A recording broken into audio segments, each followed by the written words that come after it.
nosotros no aceptaremos la exclusión de nuestro pueblo de ese derecho. Mr. Gorbachev, tear down this wall.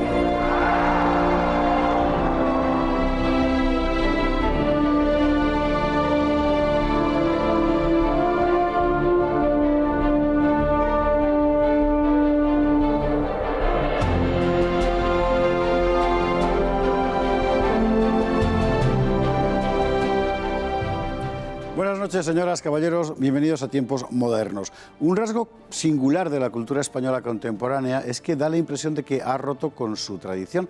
De hecho, en los años de la transición dio la impresión de que de repente toda la cultura española anterior a los años 70 dejaba de existir. Sin embargo, hubo puentes, hubo grandes autores que sirvieron de puente entre la España de los años 70 y posteriores y la anterior. La España del siglo XX, de la generación del 98, del 19, etc. Uno de esos puentes fue, por ejemplo, Julián Marías. Y hoy hablaremos de él, de Julián Marías. De linaje republicano muy ligado a Ortega y Gasset y disidente del franquismo, pero patriota, liberal y católico, Julián Marías pudo haber sido el filósofo de la transición. No lo fue porque la España oficial entregó la hegemonía cultural a la izquierda, de manera que Marías quedó en una posición extravagante, ajeno a la herencia de España de Franco, pero al mismo tiempo marginado por los nuevos mandarines del pensamiento. Gozó, sin embargo, del aprecio de un amplio público moderado, conservador y cristiano, y su obra permanece como un estimable intento de recuperar una cierta idea de España y de su tradición cultural. ¿Cuál es esa tradición en Julián Marías? Podemos resumirla así, desde Jovellanos hasta Ortega, pasando por la generación del 98. Marías, nacido en 1914, se había formado en la Facultad de Filosofía de Madrid con profesores como Ortega, Zubiri y García Morente. El tema de su tesis doctoral es elocuente, la obra del padre Gratti, docto sacerdote, que desarrolló una muy ortodoxa filosofía del alma al tiempo que se oponía al dogma de la infalibilidad del Papa. La guerra civil le tocó en el lado republicano y acabó al lado de su viejo profesor Julián Besteiro, que encabezó la rebelión socialista y anarquista contra el gobierno prosoviético de Negrín. Ese episodio, donde Marías jugó un papel muy secundario, marcó sin embargo su vida posterior. Se negó a jurar los principios fundamentales del nuevo régimen y ello le obligó a ganarse la vida como intelectual independiente con libros y cursos como los del Instituto de Humanidades que fundó con su maestro Ortega. Marías encontró en los sectores más integristas de la sociedad española una fuerte oposición, pero tampoco hay que exagerar su condición de disidente. Protegido por García Morente en los años más duros, en 1964 fue elegido miembro de la Real Academia Española y desde 1960 dirigió, con dinero de la Fundación Rockefeller, un seminario de humanidades que se prolongaría hasta casi un decenio. Por otro lado, buena parte de su trabajo se desarrolló en América. Partidario de una filosofía abierta, no dudó en recurrir al cine para expresar su idea de la vida. Identificado con el pensamiento cristiano liberal, los primeros años de la transición vieron su consagración pública. En 1977 fue senador por designación directa del rey Juan Carlos y en 1982 el Papa Juan Pablo II le nombró para la Academia de Cultura. Sus últimas obras fueron una meditación incesante sobre la España moderna. Julián Marías morirá en 2005 en una España que había dejado de escucharle. Fernando Alonso Barahona, muy buenas noches. Hola, muy buenas noches. Fernando Alonso Barahona, habitual de este espacio, que además conoce muy bien a Julián Marías, el pensamiento de Julián Marías y una dimensión particular de la obra de Julián Marías, que es su relación con el cine como instrumento para aprender la realidad, que es muy interesante.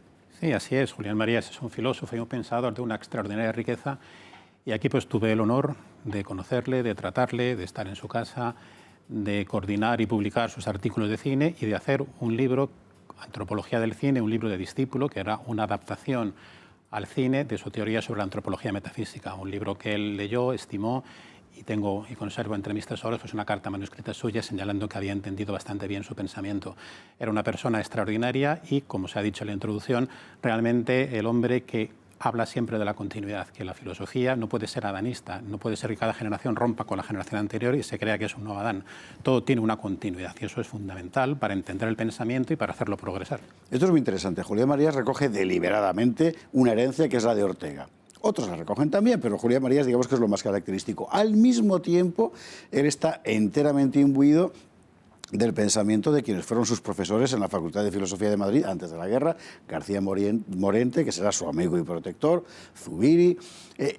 Al mismo tiempo bebe de la generación del 98, sobre la que medita continuamente. Al mismo tiempo recupera la ilustración más castiza, la de Feijóo, la de Jovellanos, etcétera. Es decir, que es una especie de depósito vivo de la cultura española que él, ya fui con un resultado que cada cual puede juzgar, pero que él lleva tal cual a su propia reflexión personal en un momento en el que España necesita que alguien piense. Sí, él además, aun siendo fiel siempre a Ortega como discípulo, señalando que el discípulo no es el que sigue de una manera escolástica todo lo que ha dicho el maestro, sino que construye a partir de lo que el maestro ha realizado. Pero además, junto con todos los pensadores que ha señalado, Marías es también muy deudor de Unamuno, Miguel de Unamuno, que uno de sus primeros libros, el año 43, es sobre Unamuno. Unamuno no se lleva bien con Ortega, pero él también lo reconoce como uno de los grandes pensadores. Además, en sus memorias cuenta cómo Ortega ese libro no lo leyó porque dijo, para usted Unamuno es un filósofo, para mí es algo muy, muy personal y no puedo leer ese libro. Fue el único que no leyó, junto con la introducción a la filosofía, porque también Ortega le decía, aquí está haciendo usted filosofía por primera vez usted mismo y yo no quiero influirle con mi propio pensamiento. Entonces él recoge a todos esos grandes pensadores, los va haciendo suyos y intenta ir hacia adelante. Por eso leerle es no solamente en ver una filosofía de la razón vital puesta en marcha, sino también recoger toda la inmensa e intensa herencia cultural española de la que él se siente orgulloso, que es algo que los españoles muchas veces parece que desprecian su pasado porque no conocen a sus grandes pensadores o sus grandes artistas. Hay un libro que se convirtió en época relativamente reciente, los años 80 antes de ayer, en un auténtico éxito de masas, que fue España Inteligible. Un éxito, vamos a ver, éxito de masas para un libro de filosofía en español quiere decir que 50.000, 60.000 ejemplares, una cosa así, que es muchísima gente leyéndolo. Y España Inteligible, que era un libro, ¿cómo decir?, para andar por casa en el sentido de que lo podía entender todo el mundo, era una propuesta de pensamiento, es decir, esta es la España en la que todos podemos caber.